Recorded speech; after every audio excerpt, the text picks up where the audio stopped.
ఆయన అర్జునుడికేసే చూశాట. మళ్ళీ ఇలాంటి తలగడ కావాలని అర్జునుడికేసి అలా సైగ చేశాడు. అర్జునుడు వచ్చి ఓ చేత్తో తలలా పట్టుకున్నాడు, ఓ చేత్తో గాంధీవానికి 3 బాణాలు ఎక్కుపెట్టాడు. సరిగ్గా 3 బాణములు తల చుట్టూ కొట్టాడు. ఆ 3 బాణములు చక్కగా భీష్ముడికి మరీ కింద కాకుండా మరీ ఎత్తు కాకుండా మధ్య రకంగా ఒక కొద్ది మాదిరి ఎత్తుండేటటువంటి తలగడగా ఉపయోగపడ్డాట. తలగడ ఎప్పుడు కూడా బాగా ఎత్తుగా పెట్టుకున్నా నిద్రపోలేము, అలాగని తలగడ మరీ నేల కిందకెళ్ళిపోయినా నిద్ర పట్టదు. అందుకని కొంచెం తలకి ఎత్తుగా ఉండేలాగా 3 బాణములతో దిండి ఏర్పాటు చేశాడు ఆయన. ఎందుకని? ఈయన పడుకున్నది బాణాల మీద, బాణాల మీద పడుకున్న వాడికి బాణములే తలగడగా ఉండాలి. అందుకని దిండుగా కూడా 3 బాణములు ఒంటి చేత్తో కొట్టాడు. అది కూడా ఓ చేత్తో తలెత్తాడు. కేవలం ఓ చేత్తో బాణం వేయడం ఎంత కష్టమండి. అంత టెక్నాలజీ ఆయన దగ్గర ఉన్నది. ఆయన బాగా ఆరితేరిన వాడు కాబట్టి ఒకే బాణం, ఒకే గాంధీవం, కేవలం ఒక చెయ్యి, ఒక బాణం కొడితే 3 బాణాలు అయ్యాయి. ఆ 3 బాణములు తలగడయ్యింది. ఈ విధంగా మంత్రశక్తితో ఏర్పాటు చేశాడు. ఇప్పుడు ఆయన ఏమన్నాడు? శభాష్. అందుకే అర్జునుడు మిగతా వాళ్లల్లా కాకుండా గాంధీవంతో వచ్చాడు. ఇప్పుడు మీకు అర్థమైందా? నా మనస్సులో ఏముంటుందో, నా కోరిక ఏముంటుందో అది ఎరిగిన వాళ్ళు ఈ కౌరవ పాండవ సైన్యంలో ఒక అర్జునుడే. నా మనస్సు పూర్తిగా అతనికి తెలుసు. అతడికి నేనంటే అవ్యాజ కరుణ. మీరంతా ఆయుధాలు విడిచారు. మీరు వస్తున్నప్పుడు మీ మనస్సుల్లో ఈ అర్జునుడొక్కడే గాంధీవంతో వస్తున్నాడేమిటి అని కూడా అనుకునే ఉంటారు. మీరు అలా అనుకోవడం సహజం. కానీ ఆయన ఎందుకు వచ్చాడు ఇప్పుడు అర్థమైందా అని అర్జునుడిని ప్రశంసించాట. పక్కనేమో తెల్లబోతున్నాడు దుర్యోధనుడు. అయ్యో ఇలా అయిపోయింది ఏంటి నా బతుకని. ఇక్కడ తాతగారు పడిపోయారనే బాధ కంటే ఒక వీరుడు పడిపోయాడు, రేపటి నుంచి నాకేమిటి, నాకు అండేమిటి, ఈ భయం పట్టుకుంది వాడికి. అప్పుడు భీష్ముడు ఏమన్నాడో తెలిసిన? నాయనలారా, నేను ఇప్పుడేం చావను, ఉత్తరాయణం దాకా ఇక్కడే ఉంటాను. రవిగొల్చి ఉత్తరాయణమవునంతకు నంపపాన్పు నందిట్లు మహోత్సవలీల నిలుతు నాకీ దివసంబుల చేయవలయు దృఢతర రక్షన్ అలయ కరయనోపిన వారలు గ్రక్కున పరిఖతోటి ప్రాకారం బెట్టలముగగా వింపుడు ఇట్టలముగగా వింపుడనుడు తలకొని నీసుతులు పాండుతనయులు భక్తిన్. నాయనలారా, ఉభయులు నా బంధువులే. అందుకే మీకు ఒక విజ్ఞప్తి చేస్తున్నాను. నేను ఇలాగే పడుకుని రోజు సూర్యోదయ సమయంలో సూర్యుడికి ఇలా పడుకునే మానసికంగా అర్ఘ్యం ఇచ్చి ఆయన్ని కొలుస్తాను, సూర్యుడిని ఉపాసిస్తాను. ఉత్తరాయణం వచ్చేదాకా ఎదురు చూస్తాను. ఈ అంపపానుపు మీదే ఉంటాను. మరి ఈ రోజుల్లో నా మీదకి తోడేళ్లు, నక్కలు ఇవన్నీ యుద్ధమయ్యాక వచ్చి మీద పడకూడదు. ఏ నీచ మానవుల వల్ల నాకు ప్రమాదం ఉండకూడదు. కాబట్టి నా చుట్టూత ఓ పెద్ద కోట లాంటిది కట్టేయండి, ఎత్తైన గోడ కట్టండి, పైన ఆచ్ఛాదన కలిగించండి. ఆచ్ఛాదన మళ్ళీ కేవలం వర్షం పడకుండా చూడడానికే తప్ప సూర్యుడు కనపడేటట్టుగా మళ్ళీ కిరణాలు నా మీద పడేలా చూడాలి. ఒక పెద్ద ప్రాకారం, ఓ పరిఖ ఏర్పాటు చేయండి అనగానే ఇటు నీ కొడుకులు అంటే చెబుతున్నది సంజయుడు కదా. ధృతరాష్ట్రుడితో ఏమన్నాడు? నీ కొడుకులు దుర్యోధనాదులు, అటు పాండుసుతులు చక్కగా ఏర్పాట్లు చేశారు. దాంతోపాటు పాండవులు కొంతమందిని, కౌరవులు కొంతమందిని ఆయనకి సేవ చేయడానికి పనివాళ్లను పెట్టారు. ఈ పనివాళ్లని తాతగారికి ఎప్పుడు ఏమీ తేడా రాకూడదు. వాళ్ళు చూస్తారని మీరు చూస్తారని వాళ్ళు మళ్ళీ తప్పించుకోకండి. 2 మనుషులు పెడితే వచ్చే ఇబ్బంది ఏమిటో తెలిసిన? వాడు చేస్తాడని వీడు చేస్తాడని వాడు ఎవరు మానేస్తారు. అలా మానడానికి వీల్లేదు అని 2 వైపులా కట్టుదిట్టం చేశారు. ఇంతలో వైద్యులు వచ్చారు. మహాత్మా, నువ్వు అనుమతిస్తే నీ బాణాలన్నీ పీకేస్తాం, నీ ఒళ్ళంతా మళ్ళీ మందు పోస్తాం, నీకు మళ్ళీ ఆరోగ్యం ఒక్క 6 నెలల్లో వస్తుంది. 6 నెలల్లో నీ శరీరం అంతా పూర్వంలా నడిచేలా చేస్తాం. నిన్ను హస్తినాపురానికి పట్టుకుపోయే లోపు ప్రాణాలు పోకుండా కాపాడతాం, హస్తినాపురానికి తీసుకెడతాం. అక్కడ ఇన్ పేషెంట్ గా పెట్టుకుంటాం, మళ్ళీ అవుట్ పేషెంట్ గా కాకుండా. అక్కడ నీకు సేవ చేస్తాం, నీకు మందులు పోస్తాం. మా మందులు నువ్వు స్వీకరిస్తే 6 నెలల్లో మళ్ళీ నీ శరీరంలో పుండులు తగ్గిపోతాయి, ఎముకలు సరుగుతాయి అనగా ఆయన అన్నాడు, ఇక ఈ శరీరంలో ఎముకలు ఏమిటి, పుండేమిటి, నాకు ఆ కోరిక లేదు. 6 నెలల తర్వాత మళ్ళీ యుద్ధానికి రావాలనే కోరిక లేదు. మీరు మహాత్ములు, మీ వైద్యాన్ని కించపరచను, మీరు ఇక్కడికి వచ్చినందుకు నాకు సంతోషం అని. ఎవరక్కడ? ఈ వైద్యులు ఇంత కష్టపడి నా దగ్గరకు వచ్చి నాకు సేవ చేస్తానన్నందుకు కానుకలిచ్చి పంపేయండి. ఇంక ఈ ముసలి శరీరాన్ని ఆరోగ్యంగా కాపాడుకుని మళ్లీ భోజనాలు చెయ్యాలి, సుఖభోగాలు అనుభవించాలనే కోరికతో ఉన్న శరీరం కాదు నాది. నా మనస్సుకి శరీరానికి కూడా వాంఛ లేదు, బ్రతకాలనే కోరిక లేదు అని వాళ్ళు సున్నితంగా వారించి వాళ్ళ కానుకలిచ్చి పంపేశాడు. వాళ్ళు అలా వెళ్లారు. ఇంతలో ఆయన మళ్ళీ దాహం విపరీతంగా ఉంది. పొద్దునుంచి ఇప్పటిదాకా ఏకధాటి యుద్ధం చేశాను, ఎంతో మందిని చంపాను, పాండవులకి ఎంతో నష్టం కలిగించాను, అందరూ నన్ను క్షమించండి. ఇప్పుడు నాకు చాలా దాహంగా ఉంది, మంచినీళ్ళు కావాలనగానే దుర్యోధనుడు ఎవరక్కడ అనగానే బంగారపు చెంబులతో బిందులతో నీళ్లు పట్టుకొచ్చారట. నాకు ఆ బంగారపు చెంబులతో నీళ్లొద్దు, నేను ఈ రోజు నుంచి ప్రాకృతిక ఆహారమే తీసుకుంటాను, అంటే ప్రకృతిలో ఉన్నవి తనంత తాను వచ్చినవే స్వీకరిస్తాను. మీరు నాకు ఏ పిండి వంటలు పెట్టినా తినను. భగవంతుడు నా నోట్లో ఏదన్నా పండు బారేస్తే పండే తింటాను. చెట్ల నుంచి వచ్చిన పళ్ళు, ప్రకృతి నుంచి వచ్చిన నీళ్లే తాగుతాను. మీరు చెరువుల నుంచి బిందులతో తెచ్చే నీళ్లు తాగను అనగానే ఈ ప్రకృతి నుంచి నీళ్లు అంటే ఏంటి, ఏమిటో అర్థం కాలేదు వీళ్ళకి. అప్పుడు అర్జునుడి కేసు చూశాడు ఆయన. వెంటనే అర్జునుడు ఏం చేశాట, గాంధీవాన్ని ఎక్కుపెట్టాడు, ఒక పెద్ద బాణాన్ని భూమి మీదకి ఢామ్మని కొట్టాడు. పర్జన్యాస్త్రం అనే ఒక అస్త్రాన్ని గాంధీవం నుంచి భూమిలోకి విడిచిపెట్టగానే ఆ బాణం జామ్మని భూమి లోపలికి వెళ్ళిపోయింది. వెంటనే పాతాళ జలం ఢామని పైకి తన్నింది. ఎక్కడి నుంచో పాతాళ లోకం నుంచి తెల్ల నీరు, స్వచ్ఛమైన నీరు, ఒక స్ఫటికంలా ఉందిటది, పటికలాగా వెలిగిపోతున్నటువంటి నీరు పైకి వచ్చింది. ఆ నీరు కూడా పెద్ద ధార కాదు, పెద్ద ధార వస్తే మళ్ళీ ప్రమాదం కదా, సన్నగా మన స్ట్రాతో తాగుతాం చూసారా, దంసప్పులు లాంటివి, అలాగా సన్నని ధార వచ్చి మహాత్ముడు భీష్ముడి నోట్లో పడింది. ఆయన కొంచెం కొంచెం గొట్టగేశాడు. అక్కడి ఆ బాణం గొప్పతనం ఏమిటంటే ఎక్కడో ఉన్న పాతాళ జలాన్ని, ప్రకృతిలో ఉన్న జలాన్ని, పవిత్ర జలాన్ని పైకి తెచ్చింది. ఆ తెచ్చిన జలం ఆయన మూతి మీద పడిపోయి ఉక్కిరి బిక్కిరైపోకుండా సన్నగా కొంచెం కొంచెం పడింది నోట్లో. ప్రకృతి కూడా సహకరించింది. కౌరవులు ప్రకంపగాఢ విస్మయులైరి, పాండు సుతులు వారి బలము నుబ్బి ఆర్చి సంకులొత్తిరా బలంబుల మహాత్ము తృప్తు చేసిన అర్జునుండు, ఆ జలంబుల మహాత్ము తృప్తు చేసిన అర్జునుండు. వెంటనే ఆయన బాణంతో నేలను కొట్టడం, నేల పగలడం, అడుగునున్న పాతా జలం పైకి రావడం, బోరేసాడు నిమిషంలో. మన నానాయాత్ర పడిపోయి 1,00,000 రూపాయలు కాంట్రాక్ట్ ఇస్తే అందులో నీళ్లు సరిగ్గా రావడంలా, దిక్కుమాల జలం వస్తోంది. ఒంటిగా పాతాళ జలం తగులుతూ ఉంటే ఆమె బాబాయ్ స్నానం చేసిన వాడు ఒళ్ళంతా ఒకటే దద్దుర్లు మంట. కానీ ఇక్కడ ఆయన బాణం కొట్టగానే ఎంతో పవిత్రమైన కమ్మని నీరు సన్నగా వచ్చి నోట్లో పడి ఆయనకి దాహం తీర్చింది. రావడం కాదట, అర్జునుడు ఏమన్నాడో తెలుసా, నా బాణ ప్రభావముతో నువ్వు ఎప్పుడంటే అప్పుడు సన్నని నీరు నీ నోట్లోకి వస్తుంది, వద్దంటే ఆగిపోతుంది. నువ్వు శరీరము విడిచిపెట్టేదాకా ప్రకృతిలో ఉన్న ఈ నీరే నువ్వు తాగుదువుగాక. తర్వాత ఈ బాణం మరొక ఉపకారం కూడా చేస్తుంది.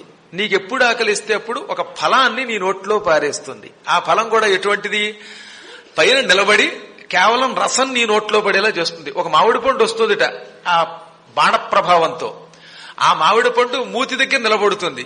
ఈయనేం పీక్కోక్కర్లా, పీక్కోవడానికి అవకాశం లేదుగా, చేతులు దిగిపోయి ఉన్నాయి కిందకి. అందుకని ఏమీ కదలక్కర్లేకుండా ఆ పండే తనంత తానే చిల్లు పెట్టుకుని అందులోంచి రసం ఆయన నోట్లో పోసి వెళ్ళిపోతుందిట. ఎంత గొప్ప ఏర్పాటండి అది. అది పర్జన్యాస్త్ర ప్రభావం, అది అర్జునుడి గొప్పతనం. అందుకని ఆయన నరుడు అన్నారు. అందుకే చూచి కౌరవులంతా విస్మయం పొందారు, ఏం చేయాలో తెలియదు, ఇట్లా తెల్లబోతున్నారన్నమాట, ఇటువంటి వాడితోట రేపు యుద్ధం చేయటం అని వాళ్ళు భయపడుతున్నారు. కానీ పాండవ సైనికులు ఉబ్బిపోయి ఆనందంతో శాబాష్ అర్జున, నరా నరా, అహో ఏమి మహిమ, భూమిని పగలగొట్టి జలం ఎవరు తెస్తారు, ఫలం ఎవరు తెస్తారు, నీకు నువ్వే సాటి అని వెంటనే శంఖాలు ఊదారు. ఈ విధంగా పాండవ బలానికి ఆనందం కలిగింది, కౌరవ బలానికి దుఃఖం కలిగింది. అప్పుడు భీష్ముడు తెల్లబోతూ ఉన్న దుర్యోధనుడికే చూశాడు. దుర్యోధనుడు ఇదంతా చూసి నిశ్చేష్టుడైపోయాడు అనమాట, ఏం చేయాలో తెలియటంలా. తలగడదే అంటే మామూలు తలగడ తెస్తాడు ఆయన, మంచినీళ్ళు అంటే చెంబులతో నీళ్లు తెప్పిస్తాడు. ఈయన చూస్తే భూమిలోంచి అంబులు లాక్కొస్తాడు, భూమిలోంచి పండు తీసుకొస్తున్నాడు, నోట్లోకి అందిస్తున్నాడు. మరి ఈ మహిమ ఎక్కడ, ఆ మహిమ ఎక్కడ? అందుకే వాడు తెల్లబోతూ ఉంటే అటు దుర్యోధనుడికేసి చూసి మళ్ళీ భీష్ముడు అర్జునుడికేసి తిరిగి ఏమన్నాడు, నాయన ఒకప్పుడు నారద మహర్షి నా దగ్గరకు వచ్చాడు. నారదు చేత నిన్ను మునినాధునిగాగ నెరుంగుదుల్. నారద మహర్షి చెప్పాడు, నీవు మనుమడు అనుకుంటున్నటువంటి అర్జునుడు నీ మనుమడు కాదు, నరనారాయణులనే మునులలో ఒకడైన నరుడు. నారాయణుడు కృష్ణుడిగా పుట్టాడు, నరుడు అర్జునుడిగా పుట్టాడు. నీవెంత అదృష్టవంతుడు, నీ వంశంలో నీ కుమారుడైన పాండురాజు కుమారుడిగా పుట్టుకొచ్చాడు ఆ నరుడు. ఆ మునీశ్వరుణ్ణి వీలున్నప్పుడల్లా పూజించు మనస్సులో, అతన్ని కౌగిలించుకో, అతని అనుగ్రహం వల్ల నువ్వు తరిస్తావు అని నారదుడు చెప్పాడు.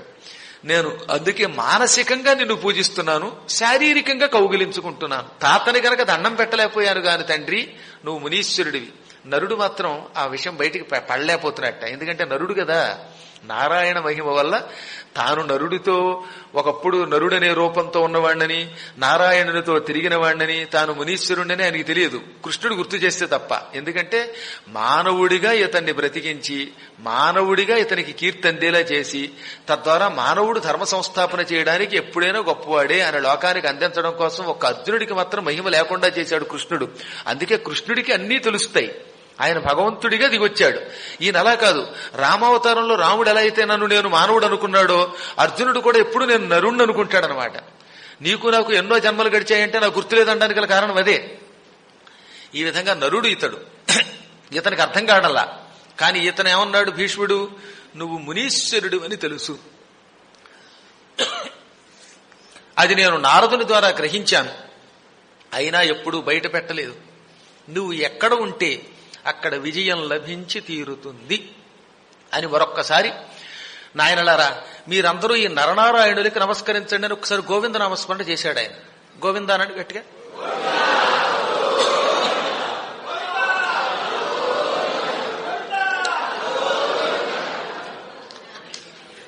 నేను ఇప్పుడు దుర్యోధనుడు ఏడుస్తున్నాడు.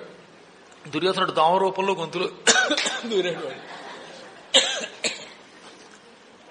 అప్పుడప్పుడు ఈ దోమలు కొంచెం ఏడిపిస్తున్నాయి.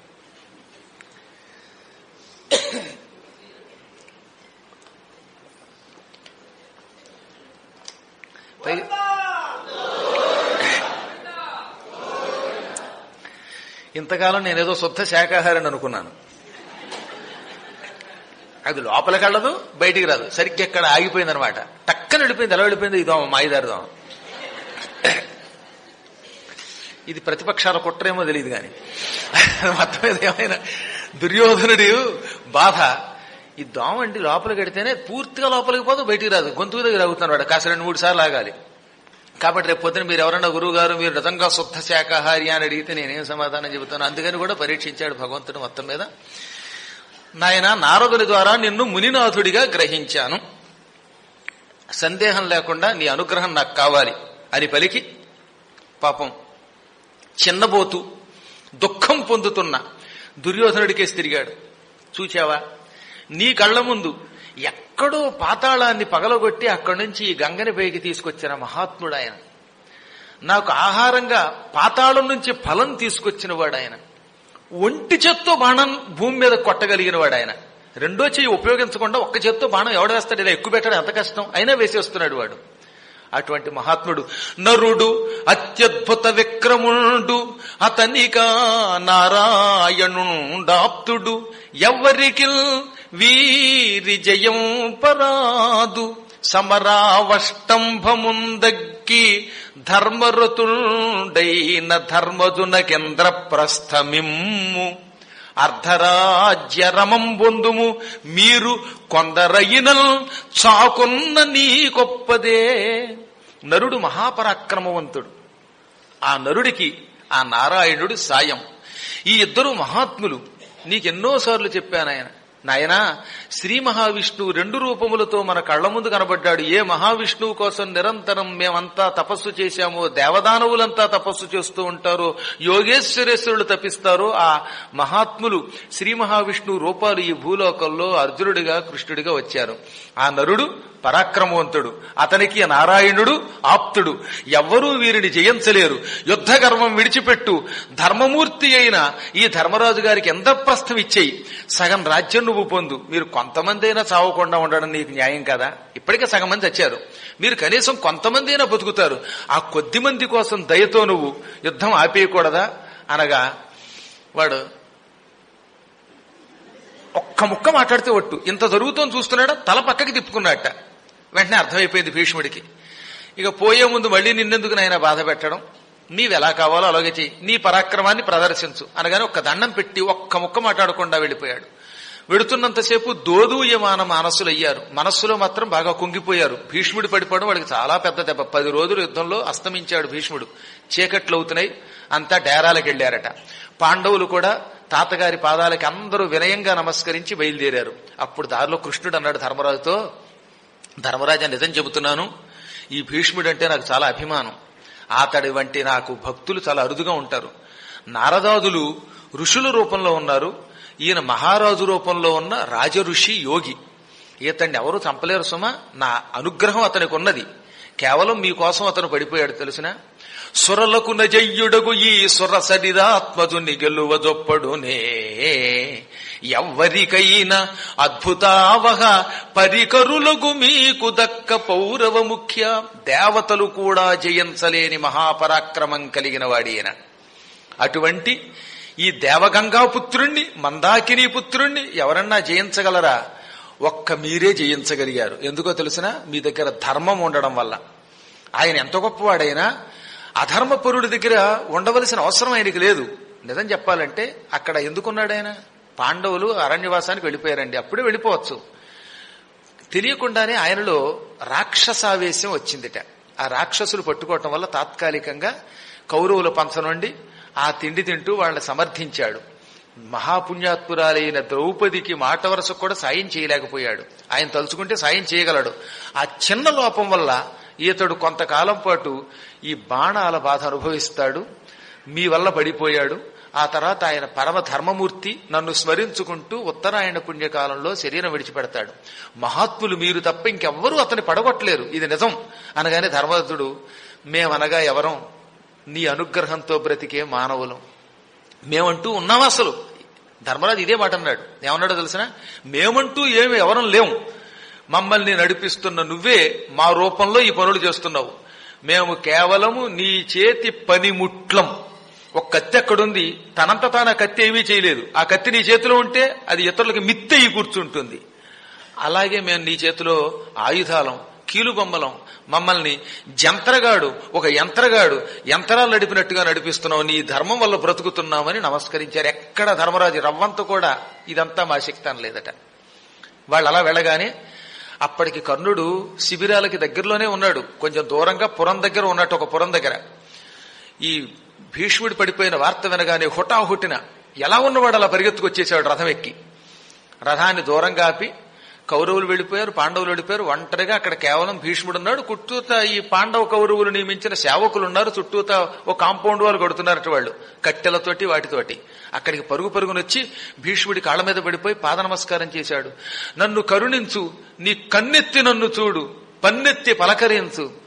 కావాలంటే నీ పాదాల దగ్గర ఉన్న నన్ను ఒక తన్ను, నేను చేసిన పాపాలకి ప్రాయశ్చిత్తం అవుతుంది. నేను మహాపాపాత్మండి, ధర్మమూర్తివైన నిన్ను చీటికి మటికి ముసలాడివని, గతాయువని, దుర్బుద్ధివని తిట్టాను, క్షమించవా అంటే భీష్ముడు ఎవరది అని వెంటనే చూచి కర్ణుడిని గుర్తుపెట్టేశాడు. నాయన, నేను నిన్ను తిట్టాను నువ్వెప్పుడు అనుకోకు. నేను నిన్ను ఎందుకు మందలించానో తెలుసునా? నీచులను ఆశ్రయించుకుని నోరు పారేసుకుని నువ్వు నరకానికి పోతున్నావు. అందుకని నిన్ను గౌరవించడానికి, నీ పాపాలు కడగడం కోసమని, ఎప్పటికప్పుడు పాండవులకి విజయం చేకూర్చడానికి అప్పుడప్పుడు నేను తిట్టాను. నువ్వు మహావీరుడు అని నాకు తెలుసు, కానీ నీ వీరత్వం పాపాత్ముల దగ్గర ఉండడం వల్ల శోభించడం లేదు. దానివల్ల నువ్వు దెబ్బతింటున్నావు. పైగా నీ వంటి నాకు ఎందుకు ప్రత్యేకమైన అభిమానమో తెలుసునా? నీ యుదయము దైవిక గర్భాయత్తము, నీ కుమర్త్యుల సదృక్షులు కౌంతేయుడవు కాని వినురాధేయుండవు కావు నీవు ధీర విచార. నాయన, నీవు దైవాంశతో పుట్టావు. ఏ దైవం? సూర్యభగవానుడి అంశతో పుట్టావు. సూర్యభగవానుడి వరం వల్ల కుంతీ గర్భంలోంచి పుట్టావు. నీకు మానవ మాత్రుడు సాటికారు, నిన్నెవరూ అంత తేలిగ్గా ఎదుర్కోలేరు. కౌంతేయుడివి నువ్వు, రాధేయుడివి కాదు, రాధాపుత్రుడివి కాదు. విశేషించి కుంతీపుత్రుడి అవడం వల్ల నీ మీద నాకు ఎంతో అభిమానమే. అభిమానం వేరు, ధర్మం వేరు. కాబట్టి నేను నిన్ను ఆశీర్వదిస్తున్నాను. నీకేం కోరిక ఉంది అన్నట్ట.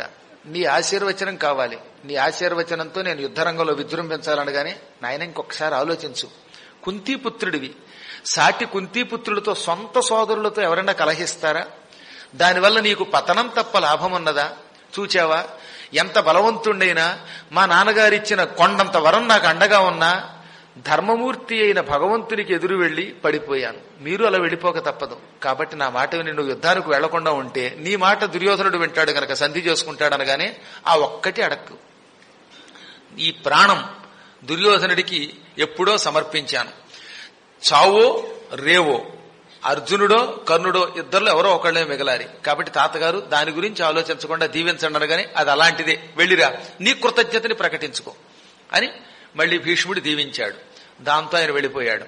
ఇక్కడితో భీష్మ పర్వం పూర్తవుతుందన్నమాట. ఇక ఇక్కడి నుంచి ద్రోణ పర్వారంభం అవుతుంది. వెంటనే సంజయుడితో అంటున్నాడు ధృతరాష్ట్రుడు, మన వాళ్ళు అంతటి మహానుభావుడైన భీష్ముడు ఏది స్వచ్ఛంద మరణం అనే వరం కలిగినటువంటి వాడు యుద్ధరంగంలో కూలిపోతే ఇంకా ఎవరి పరాక్రమాన్ని ఆధారంగా చేసుకుని యుద్ధం చేద్దామనుకున్నారు అనగానే మన వాళ్ళకి అంత తేలిగ్గా బుద్ధి వస్తుందా? భీష్ముడి పడిపోయిన కాసేపు దుఃఖించారు.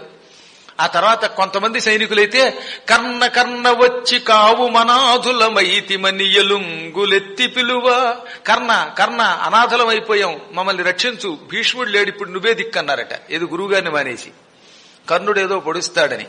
దాంతో కర్ణుడు వచ్చాడు. రాగానే కౌరవులకి లేని ఉత్సాహం వచ్చింది. అసలు భీష్ముడు పడిపోయాడనే విషయం మర్చిపోయారట కాసేపట్లో.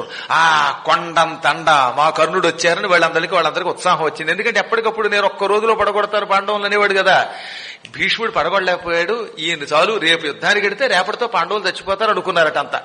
రేపు తెల్లారుతుంది, యుద్ధారంభమవుతుంది, పాండవులు పడిపోయినట్టే, దుర్యోధనుడు రాజైనట్టే అని ఊహించారట. ఏది ఇందాక అర్జునుడు బాణంతో కొట్టడం ఇవన్నీ మళ్ళీ మర్చిపోయారు. అదే మాయ. అప్పుడు దుర్యోధనుడు కౌగిలించుకుని, మిత్రమా శరీరంలోకి నూతనోత్సాహం వచ్చింది, రేపు యుద్ధం మనం ప్రారంభించాలి.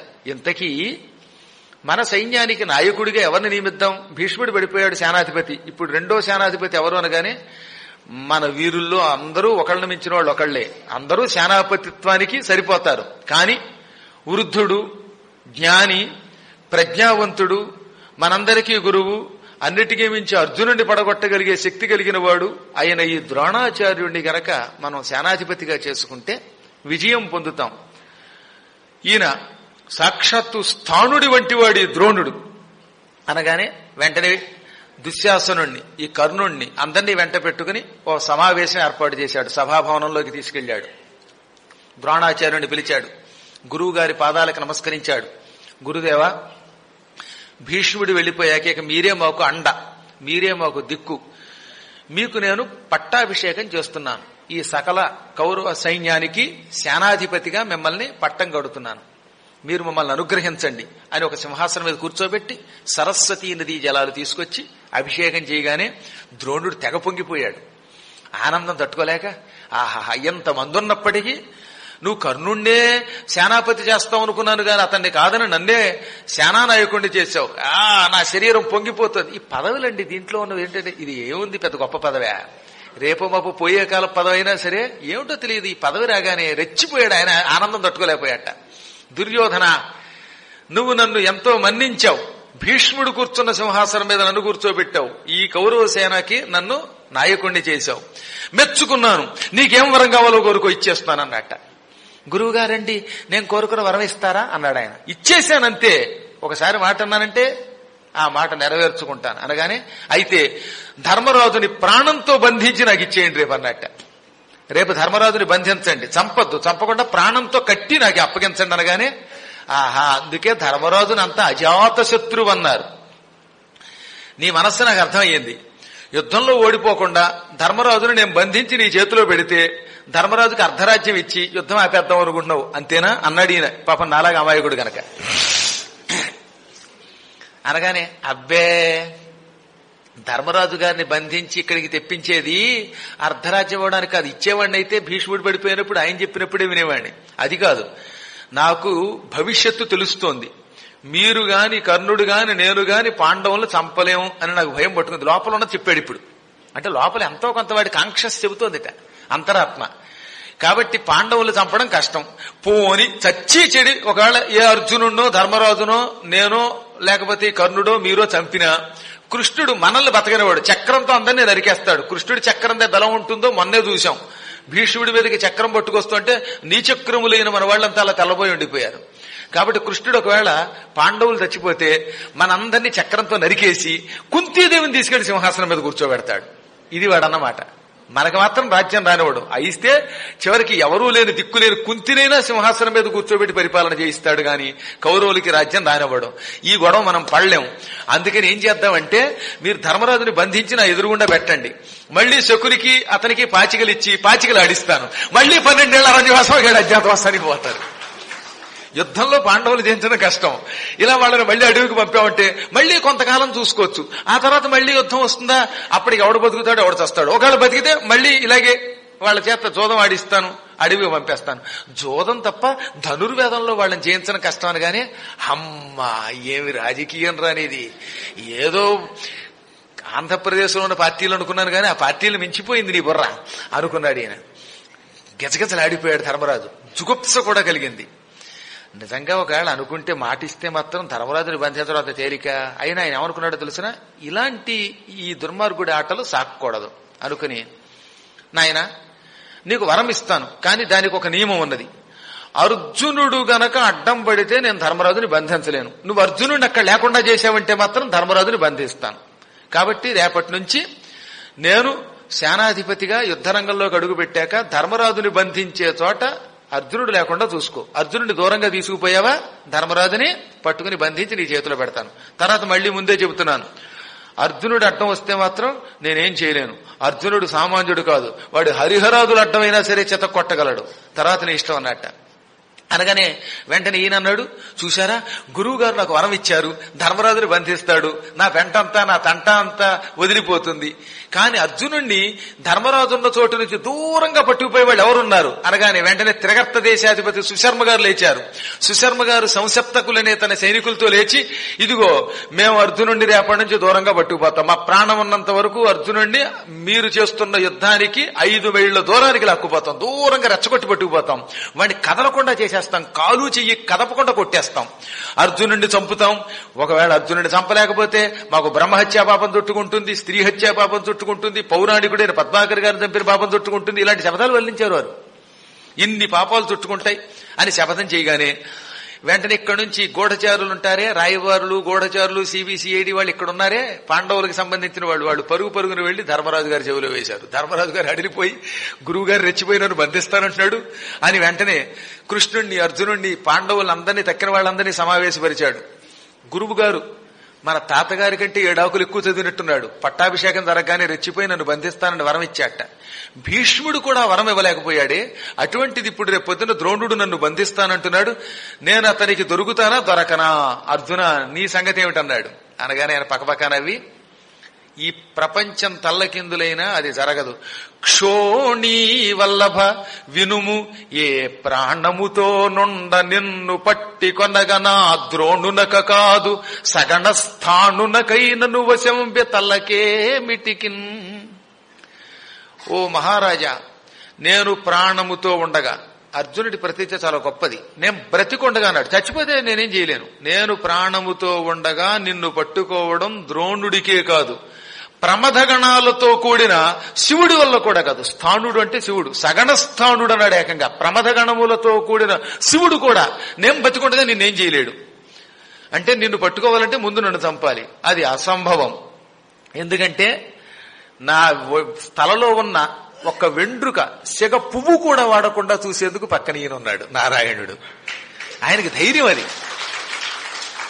ప్రతిజ్ఞ చేశాడంటే ఆయన ఉట్టుట్నే చేయటంలా. నన్ను ప్రమథగణములతో రుద్రుడు కూడా ఏమీ చేయలేడు, ప్రాణంతో ఉండగా నిన్నెవరూ ఏం చేయలేరు. నేను ప్రాణంతో ఎలా ఉంటాను అంటే నారాయణుడు అన్నాడు గనక ఆయన ఉన్నంత వరకు నాకు ప్రాణం పోదు అనగానే సంతృప్తి పొందేట. మరి రేపటి నుంచి ఏం చేయాలంటే, ఓ పక్క నన్ను కాపాడుకోవాలి, మరీ దూరంగా వెళ్ళిపోకూడదు. నువ్వు మధ్య మధ్యలో మరి నువ్వు దూరంగా వెళ్లాల్సి వస్తుంది. యుద్ధం అన్నాక, యుద్ధం మాట్లాడండి, ఎన్ని లక్షల మంది సైనికులు కదా, ఒక్కొక్కళ్ళు ఒక్కొక్కసారి 5 మైళ్ళు 10 మైళ్ళు వెళ్ళిపోతారు, అలాగా వ్యాప్తి వెళ్ళిపోతారు తరుగుకుంటూ. ఆ వెళ్ళిపోతున్నప్పుడు ఎక్కడెక్కడో ఉన్న నువ్వు ఇక్కడికి వచ్చేలోపు వాడు పట్టుకోకుండా చూడంటే, అప్పుడు దృష్టజుమ్నుడు, ఈ సేనాధిపతి బతికున్నంత వరకు నిన్నెవడో ఏం చేయలేడు, నేను బతికుంటాను, ఎందుకంటే ద్రోణుడిని చంపడానికి నేను పుట్టాను, నేను బ్రతికున్నంత వరకు ద్రోణుడు నిన్ను పట్టడు, ద్రోణుడిని చంపి తీరతాను, నేను భీముడు పక్కనుంటాం, అర్జునుడు వీలున్నప్పుడల్లా వస్తాడు, మరేం పర్వాలేదు అన్నారట. అంటే ఇక్కడ ఏంటంటే పెద్ద సమస్య, గురువు గారు అసాధారణ వ్యక్తి, ఆయన దగ్గర కొన్ని అస్త్రాలు ఉన్నాయి. ఏ అస్త్రంతో అయినా ధర్మరాజుని బంధిస్తే అక్కడితో యుద్ధం అయిపోయినట్టే. రాజుగారు బందీభూతుడు అయ్యాడంటే ఇంకా యుద్ధం పాడైపోయినట్టే. అందుకని అది జరగకూడదు. సరే తెల్లారింది, యుద్ధం ప్రారంభమయ్యింది. ఇక ఏం విజృంభణ అండి! ద్రోణుడు అన్న ప్రకారంగా విజృంభించేశాడు. ఆ ధర్మరాజు గారికి దూసుకొచ్చేసేట. ఈ పూటతో ధర్మరాజు దొరుకుతాడేమో అనుకున్నారంతా. ఆ సమయంలో చెంచత్తుంగ తరంగ సత్తరగతి స్ఫారీ భవత్కేతనోదంచ దీప్తులు ప్రజ్జరల్లనతి సాంద్రం వైశరశ్రేణిక సంచారంబు నితాంత ఘోరముగా ఆచార్యును వడిందాకెనం పాంచాల క్షితిపాలనందనుడు శంభద్వీర్య సంరంభుడై మంచి తెల్లని విశాలమైనటువంటి రథం. ఆ రథానికి తెల్లని గుర్రాలున్నాయి, పైన జెండా కూడా తెల్ల జెండా. ఇటువంటి తెల్లని గుర్రములతో కూడిన రథం చెక్క చెక్క చెక్క పరిగెడుతూ ఉండగా, భూమి అదిరిపోతూ ఉండగా, మంచి కవచము ధరించి కోదండం ధరించి పాంచాల రాజు గారు ద్రుపదరాజు గారు పుత్రుడు పరుగు పరుగును వచ్చాడు. ఆయన రావడంతో యుద్ధం గతి మారిపోయింది. ద్రోణాచార్యుడిని ఢీ కొట్టాడు ధృష్టద్యుమ్నుడు. ఈ విధంగా ద్రోణుణ్ణి దృష్టజుమ్నుడు ఢీ కొట్టగానే సాత్యకి అశ్వత్థామ మీద పడ్డాడు. ఆ సమయంలో ఒక్క అభిమన్యుడు దుర్యోధనుణ్ణి, శల్యుణ్ణి, కర్ణుణ్ణి విరగ్గొట్టి పారేస్తున్నట్ట ఒక కుర్రాడు. దాంతో కర్ణుడు అన్నాడు, వీడెక్కడ కుర్రాడండి బాబు, వీడు కుర్రాళ్ళ లేడు, ఒళ్ళంతా ఎర్రగా రక్తం వచ్చేలా కొట్టేస్తున్నాడు, అర్జునుడి కంటే మించిపోయాడు, ఇప్పుడు నాకు ప్రతి వీరుడు అర్జునుడో అభిమన్యుడో తెలియటం లేదన్నట్ట. అప్పుడు శల్యుడు కర్ణుని పక్కకి తోసి మహావేగంగా అభిమన్యుపుత్రుడి మీదకి వచ్చాడు. అభిమన్యుడు 3 బాణాలతోటి శల్యుడు గుర్రాలు చంపేశాడు, సారథిని చంపేశాడు. ఒళ్ళు మండిపోయిందిట శల్యుడికి. ఓయ్ అభిమన్య, కుర్రాడు అని ఊరుకుంటున్నాను రారా అని అమాంతంగా నాశనమైపోయిన తన రథంలోంచి కిందకు దూకాడు. ఆయన రథం పాడైపోయింది, ఎందుకంటే గుర్రాలు తెచ్చాయి, సారథి పోయాడు. ఈ విధంగా అభిమన్యుని యొక్క పరాక్రమం వల్ల విరధుడైపోయాడు. అయినా సరే అందులో ఉన్న గద తీసుకున్నట్ట. అమ్మెయి సూతుడీల్గుటయు అగ్గలికన్ గదపుచ్చుకొంచు రౌద్రమ్మున వచ్చు శల్యుగని తానును నొగ్ర గదా విలాసనోగ్రమ్ముగ వచ్చి మార్కొని ఎరమ్మిటరమ్మనుచున్ సమస్త సైన్యమ్ములు పిచ్చలింపగా సురాధిప పౌత్రుడు దీప్తగాత్రుడై. ఇక్కడ అభిమన్యుడల్లా సురాధిప పౌత్రుడు, ఇంద్రుడి మనవడు. ఇంద్రుడి కొడుకు అర్జునుడు, అర్జునుడి కొడుకు కాబట్టి ఇంద్రుడి మనవట్ట. ఇంద్రుడి మనవడికి ఈ భూలోకంలో ఉన్న నరేంద్రుడు ఒక లెక్క అన్నట్టుగా యుద్ధానికి వెళ్ళాట. ఆ యుద్ధానికి వెళ్ళడం ఎలా ఉంది, నా సూతుడు చచ్చిపోయాడు, నా రథం అంతా నాశనం అయ్యింది, కాబట్టి నిన్ను గదతో చితక్కొడతాను అని రౌద్రంతో ఉగ్ర గద పుచ్చుకుని శల్యుడు దూకి వస్తున్నాడు. శల్యుడు భీముడు లాంటి వాడు, మహావేగంగా వస్తున్నట్ట. అది చూచి గద పుచ్చుకొస్తున్న వాడిని గదతోటే ఎదుర్కోవాలి, అంతేగాని ధనుర్యుద్ధం చేయకూడదు. అమాంతంగా రథంలోంచి గద పుచ్చుకుని తాను దూకాడు అభిమన్యుడు. ఈ ఇద్దరు గదాయుద్ధం ప్రారంభించగానే గదాయుద్ధం నా వంతోయ్ అని అభిమన్యుడు వెనక్కి తోసి భీముడు వచ్చి పడ్డాడు. గదాయుద్ధానికి ఎవరన్నా వచ్చారంటే మాత్రం భీముడికి సరదా వచ్చేస్తుంది. అందుకని కుమార కుమార ఇది నీ ఛాన్స్ కాదు, నువ్వు వెళ్ళి ధనుస్సు పుచ్చుకుని యుద్ధం చెయ్యి, ధనుర్యుద్ధం నువ్వు చెయ్యి, గదాయుద్ధం నే చేస్తా అని గద పుచ్చుకుని మీదకు దూకాట. ఇక ఇద్దరు యుద్ధం చేశారండి. 8 అడుగులు వెనక్కి వెళ్ళడం, మళ్లీ ముందుకు రావడం, ఢామ్ అంటే ఢామ్ అని గదలు కొట్టుకున్నారట. ధిక్కారం, చరణ ధబక్కారం, ఓ పక్కన ఒకళ్ళొకళ్ళు తిట్టుకోవడం అన్నమాట మధ్య మధ్యలో.